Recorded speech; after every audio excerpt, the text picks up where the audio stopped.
안녕하세요. 근처교회 장대희 전도사입니다. 계속해서 4강 진행하도록 하겠습니다. 지난 시간에는 유대인들의 착각에 대해서 다루었습니다.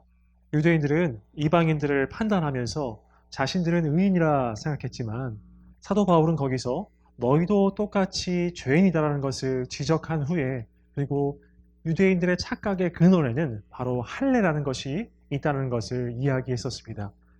지난 시간까지 들으면 할례라는 것이 어떤 육체적인 표시 그리고 유대인들의 착각의 근원이었기 때문에 할례라는 것이 굉장히 나쁜 것 혹은 필요 없는 것으로 느껴지셨을지도 모르겠습니다.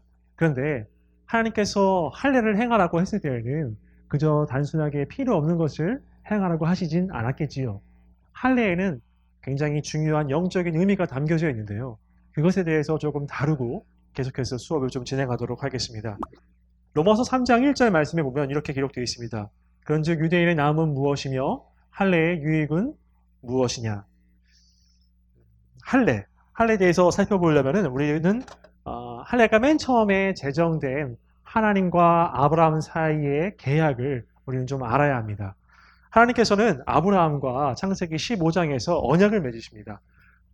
당시 제가 언약 체결식이라고 하는데 이 언약 체결식의 그림을 한번 이렇게 그려봤는데요. 이게 뭐냐면 제 고기를 쪼갠 것입니다. 반으로 쪼개서 그럼 빨간색이 피로 흥건해져 있겠지요. 그래서 언약 당사자, 즉 하나님과 그리고 아브라함이 이제 언약을 맺는데 언약 당사자들 간에 어떤 약속을 할 때에 이렇게 쪼갠 고기 사이로 지나가는 어떤 의식을 치릅니다. 근데 이것이 무엇을 뜻하냐면 내가 너와 언약을 맺는데 계약을 하는데 만약에 이 둘 중에서 누군가가 언약을 파기한다, 약속을 지키지 않는다고 한다면 이와 같이, 즉 반으로 쪼개서 죽은 이와 같이 죽게 될 것이다. 즉 약속을 파기하는 자가, 약속을 지키지 못하는 자가 이렇게 될 것이다. 즉 이거는 무슨 뜻이죠? 그러면 이 언약 체결식은 이 언약이 굉장히 굳건하고 엄숙한 언약이고 약속이다라는 것이죠. 만약에 지키지 못했을 시에는 이렇게 처참하게 죽게 된다는 것입니다.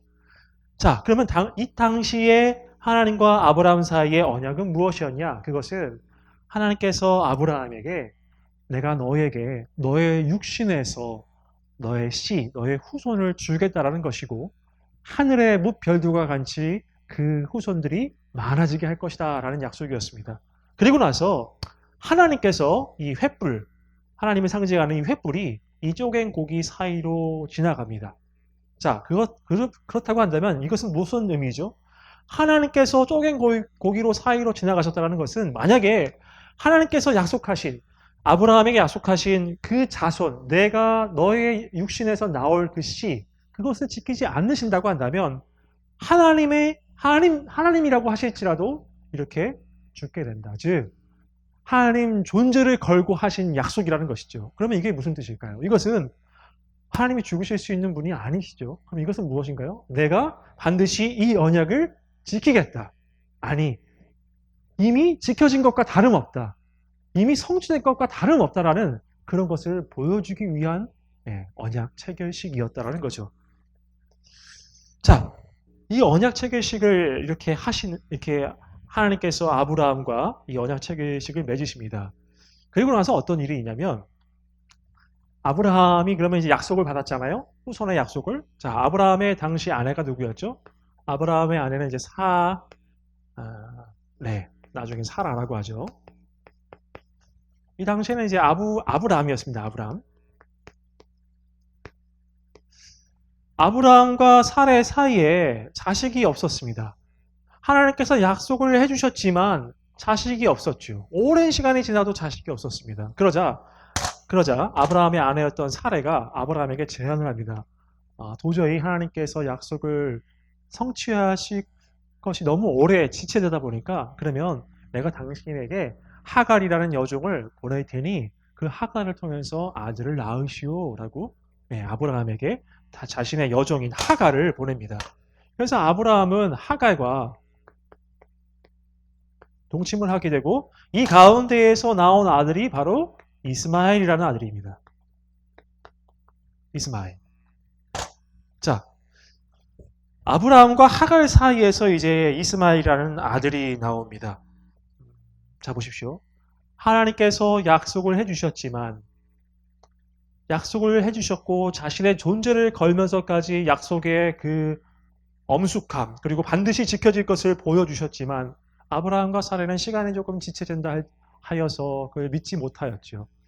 자, 하나님께서는요 이렇게 어떤 인간의 시간과 공간 그리고 어떤 약속이 이루어지기까지 익어가는 어떤 그런 과정을 거치셔서 당신의 약속을 성취하시는데 문제는 인간이 그것을 기다리지 못한다는 것이 바로 문제입니다. 그래서 사레도 그리고 아브라함도 이 하갈이라는 카드를 꺼내서 자신들의 힘으로 이렇게 아들을 낳게 된 것이죠. 그런데 이 사건 이후로 하나님께서 아브라함에게 나타나시지 않습니다. 이 당시 아브라함의 나이가 86세였는데요.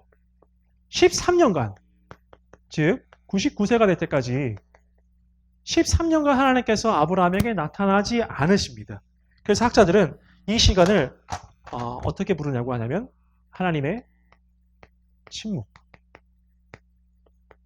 이 하나님의 침묵에 무엇이 어떤 의미가 담겨져 있을까요? 이것은 내 약속을 믿지 못하고 이렇게 이런 일을 행하였던 아브라함을 향한 하나님의 분노 또는 징계가 담겨져 있다라고 보여지는 것이지요.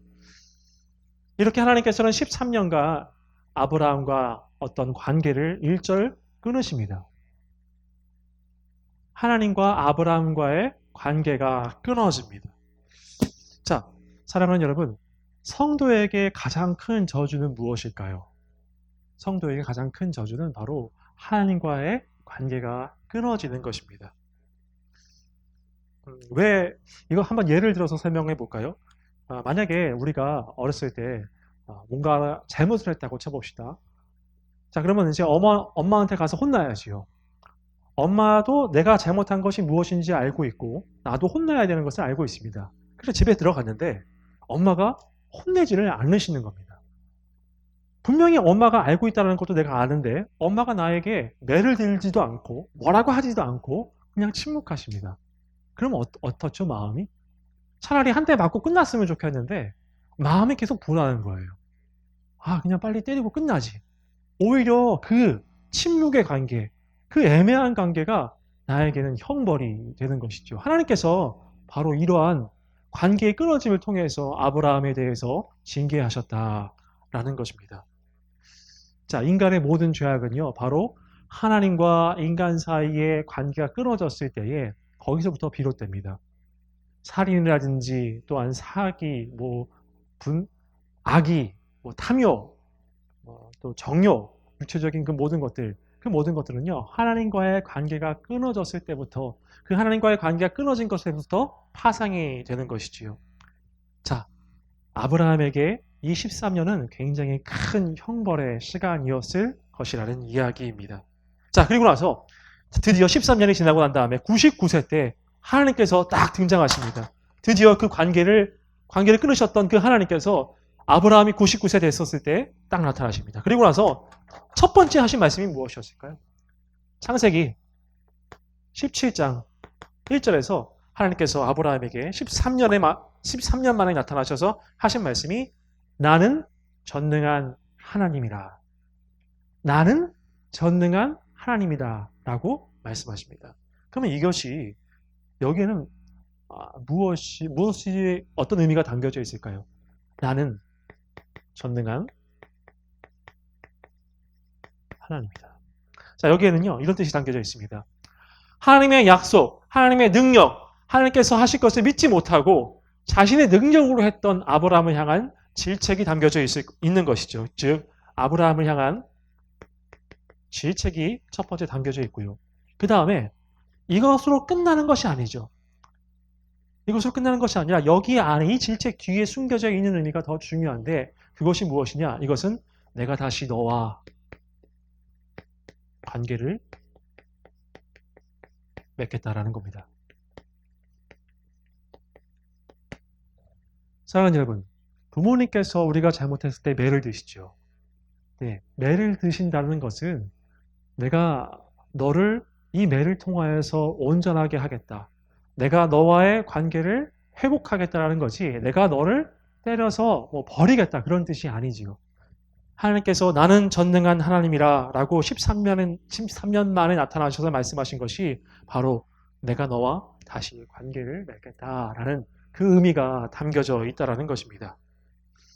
자, 하나님께서 17장, 창세기 17장에서 나타나신 후에 이 말씀을 하시고 난 다음에 하라고 명하신 것이 바로 이 할례였습니다. 전능한 하나님이다 라고 말씀하신 다음에 할례를 행하라 라고 말씀하십니다. 자, 지난 강의 때 할례가 어떤 것인지에 대해서 좀 말씀을 드렸는데 조금 더 한번 이 영적인 의미를 좀 알아야 되겠죠. 근데 할례라는 것은 남자아이의 8일 만에 태어난 지 8일 만에 남자아이의 생식기의 포피를 잘라내는 것을, 즉 오늘날로 말하면 한 포경수술 정도가 될 텐데 이것의 영적 의미를 우리가 좀 알아야 합니다. 자, 보십시오. 남자아이의 생식의 표피를 자른다는 것은 어떤 의미가 있냐? 그것은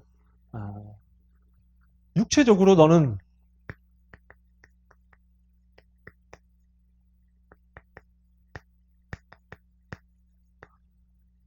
남자 생식기의 표피를 잘라내는 것은요, 너는 육체적으로 죽었다라는 어떤 영적인 의미가 담겨져 있습니다. 자, 이것을 선언받은 것이 바로 할례입니다. 자, 제가 칠판을 좀 지우고 다시 만나도록 하겠습니다. 네, 제가 할례의 의미에 대해서 조금 자세하게 말씀드리기 위해서 좀 그림을 그려봤는데요. 아브라함이 할례를 받았던 시점을 이렇게 표시를 한 것이고요. 보십시오. 할례를 받기 전에 낳은 아들이 누구였죠? 네, 하갈을 통해서 이스마엘이라는 아들을 낳았죠. 그러면 할례 후에 나중에 얻은 아들은 누구죠? 네, 이삭입니다. 자, 보십시오. 할례라는 것이 어떤 의미라고 했죠? 너는 육체적으로 너는 죽었다라는 의미입니다. 그럼 죽기 전에 낳은 아들이 이스마엘인데, 할례를 받기 전에 낳은 아들이 이스마엘인데, 이것은 어떤 의미냐? 아브라함이 자신의 육체적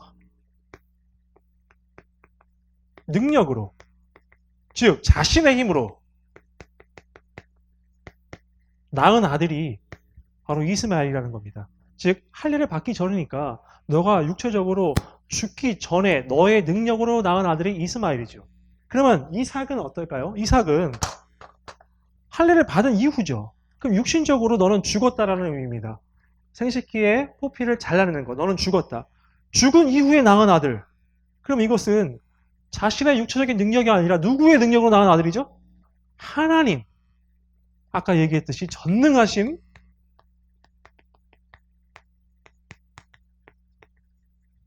하나님의 능력으로 얻은 아들이 이삭이라는 얘기죠. 그러면 할례를 받은 후에 얻게 된 이 아들 이삭, 굉장히 다른 영적인 의미가 있겠죠. 할례라는 것은 나는 완전히 죽고 내 능력으로 할 수 없었을 때에 내 몸에 이미 늙어가지고 아이를 가질 수 없을 그 나이에 아브라함이 100세의 이삭을 출산하지 않습니까? 이것은 무엇이냐? 나는 하나님의 은혜 없이는, 전적인 하나님의 은혜 없이는 앞으로 살아갈 수 없다라는 것이 바로 이 할례의 참된 의미라는 것입니다. 할례라는 것이 그런 의미를 가지고 있다는 것입니다. 그런데 이 할례를, 이 귀한 하나님의 은혜를 알게 하는 이 할례를 유대인들은 오해했죠. 전통으로, 그리고 자신들의 자부심, 자격으로 여겨서 그들의 착각의 근원이 되었던 것이었습니다. 네, 로마서 3장 1절에 보니까 그런즉 유대인의 나음이 무엇이뇨? 할례의 유익이 무엇이냐? 제가 앞에서 할례의 진정한 의미에 대해서, 즉 전능하신 하나님의 은혜를 기억하게 하는, 이제 내 능력이 아니라 하나님의 능력으로만 내가 살 수 있다라는 그런 의미가 있다라는 것을 이야기했고요. 자, 그리고 나서 로마서 3장 2절에 보면 유대인의 나음이 무엇이냐라고 1절에서 이야기한 다음에 범사에 많으니 우선 그들이 하나님의 말씀을 맡았음이라 라고 이야기하면서 유대인의 나음이 무엇이냐, 다른 민족들, 이방인들에 비해서 유대인의 나음이 무엇이냐라고 물어봤습니다. 그때에 그들이 범사에 많으나 그것보다 가장 우선되는 것은 그들이 하나님의 말씀을 맡았음이라 라고 이야기합니다. 하나님의 말씀이 이스라엘 민족에게, 유대인들에게 주어졌지요.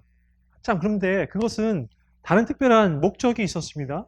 그런데 유대인들은 이걸 또 착각하지요. 하나님의 말씀을 맡은 것을 자랑으로, 자부심으로, 또한 어떤 특별한 자격으로 여깁니다. 여기서 나온 사상에 제가 저번에도 말씀드렸는데 어떤 사상이죠? 바로 선민 사상입니다.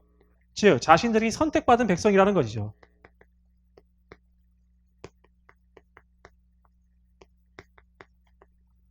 착각이었습니다. 자, 이 착각을 제가 좀 설명해 보겠습니다. 포도 가게입니다. 제가 포도 가게에 가서 포도를 사려고 합니다. 근데 포도가 맛있는지를 알아보기 위해서 이 포도가 있는데 포도를 다 먹어버린다고 하면 어떻게 될까요? 포도가 맛있는지를 알아보기 위해서 내가 포도를 다 먹어버린다고 한다면 이 주인 아저씨한테 굉장히 혼나겠지요. 우리는 그러지 않습니다. 보통 어떻게 하죠? 포도 종이에 몇 알만 이렇게 샘플로 바구니에 담겨져 있는 것을 우리는 먹어보고 그것이 포도가 맛있겠구나라고 하고 삽니다. 그렇죠? 하나님께서 유대인들, 이스라엘 민족을 선택하신 이유가 바로 여기에 있는 것입니다. 즉, 유대인이 어떤 특별한 자격과 조건이 되어서 그것이 맞아서 그들을 선택하신 것이 아니라 하나님께서 베푸고자 하시는 그 구원, 그 구원의 샘플로서 이스라엘 민족, 유대인들을 선택하셨다라는 겁니다. 그들만 선택하셨다라는 것이 그들의 착각이었죠. 그러나 하나님의 의미는, 하나님의 뜻은 그게 아니라 그들을 샘플로 하나님의 구원이 어떻게 이루어지는가를 보여주기 위한 모든 인류와 모든 인간을 향한 샘플이었다라는 것이 하나님의 의미라는 것입니다. 자, 창세기 12장에 보면 아브라함을 향해서 하나님이 분명히 이렇게 말씀하시는데요. 너는 복이 될지라. 그리고 너로 말미암아 모든 민족이 복을 얻을 것이라 말씀하십니다. 너는 복이 될 것이고 그리고 너로 말미암아 복을 얻을 것이다. 즉 너만 복을 받는 것이 아니라 아브라함을 통해서 복이 된 아브라함을 통해서 세상 전 이방 민족을 향해서 이 복이 전달되게 할 것이다 라는 것입니다. 세상 모든 민족이 너로 하여금 복을 받을 것이다. 이건 무엇입니까? 아브라함으로 비롯되는 유대인들을 통하여서 너희들이 샘플, 너희들이 보여준 그 구원의 너희를 통하여 보여준 그 구원의 계획을 통하여서 이 이방 모든 민족을 구원하시겠다라는 것. 내가 너를 통하여 이방을 구원하겠다라는 그런 어떤 샘플이자 또한 복의 통로, 은혜의 통로, 복음의 통로의 뜻이 담겨져 있지 내가 너희들만 구원하겠다라고 하는 선민사상이 아니란 것을 우리가 알아야 한다는 것이죠. 네, 오늘 본격적인 강의에 앞서서 서론이 좀 많이 길었네요. 자, 오늘 강의 1부에서 가장 중요한 내용을 지금부터 좀 다루려고 합니다. 임팩트 있게, 짧게, 굵게 다루도록 하겠습니다. 제가 지난번 강의 때에 1강, 2강이었을 겁니다. 우리가 성경을 볼 때에 성경의 세계관을 이해할 때에 성경을 해석할 때에 가장 중심이 되는 원칙이 바로 하나님이 주어가 되신다라는 그런 원칙이 있다라고 말씀을 드렸습니다. 그리고 난 다음에 두 번째가 아니라 이것과 동일하게 이것만큼 중요한 또한 또 다른 성경의 해석 원리 또는 성경의 가장 중요한 성경을 바라보는 어떤 이치가 있는데요. 그것에 대해서 좀 설명하도록 하겠습니다. 로마서 3장 5절에서 6절 말씀 제가 읽어드리겠습니다. 그러나 우리 불의가 하나님의 의를 드러나게 하면 무슨 말을 하리요? 내가 사람의 말하는 대로 말하노니 진노를 내리시는 하나님이 불의하시냐? 결코 그렇지 아니하리라. 만일 그러하면 하나님께서 세상을 어찌 심판하시리요? 자, 사도 바울은 이제 본격적으로 이 두 번째 성경이 가지고 있는 되게 중요한 어떤 전제 조건을 이야기하기 위해서 뭐라고 얘기하냐면 하나님이 불의하시냐? 만약에 하나님이 불의하다, 의롭지 아니하시면 어떻게 하나님께서 이 세상을 심판하시겠느냐? 즉 하나님은 의로운 분이시다라는 것을 이야기하는 것이지요. 자, 여기서 도출될 수 있는 두 번째 전제, 굉장히 중요한 전제가 있습니다. 제가 설명해 보겠습니다. 하나님은 옳은 일을 하시는 분이시다. 사랑하는 시청자 여러분, 이 말이 맞는 문장일까요? 하나님은 옳은 일을 하시는 분이다. 맞아 보이죠? 그러나 이 문장은 틀린 문장입니다. 하나님은 옳은 일을 하시는 분이다. 이것은 틀린 문장이고요. 그러면 어떤 문장이 되어야 하냐면 하나님은 아니요. 하나님은이 아니고 하나님이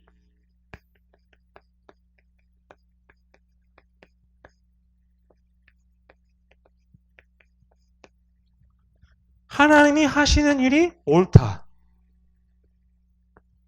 다 옳다. 이것이 맞는 표현입니다. 혹시 이것과 이것의 차이를 여러분들 좀 이해가 되시겠습니까? 첫 번째, 하나님은 옳은 일을 하시는 분이다. 이것이 아니라 하나님이 하시는 일이 옳다라는 이야기입니다. 이것을 이해를 해야 하는데요. 즉, 하나님께서 옳음의 기준이 되신다는 이야기입니다. 하나님이 옳은 일을 하시는 분이 하나님이 아니고 하나님이 하시는 일이 다 옳다. 즉, 옳음의 절대 기준이 하나님이시라는 겁니다. 우리는 성경을 이해할 때, 성경을 볼 때 이 중요한 전제 조건을 이해해야 한다는 것이죠. 사랑하는 여러분, 성경에 가장 억울한 사람을 예로 들어 보라고 한다면 우리가 앞서서 요셉을 다루었지만 요셉보다 더 억울한 사람이 있었죠. 누구죠? 네, 욥이라는 사람이 있습니다. 이 욥은 뭐 나쁜 짓 한 것도 없는데 네, 집도 재산도 그리고 자녀들도 다 잃어버립니다. 굉장히 억울한 사람이었죠. 자, 이 욥기는요. 그래서 37장까지 어떤 내용으로 기록되어 있냐면 그렇게 재산도 다 날아가고 자녀도 다 죽고 그런 욥에게 새 친구가 등장하지요. 그리고 나서 욥과 계속 논쟁을 벌입니다. 네가 잘못한 거다. 네가 이래서 잘못한 거다.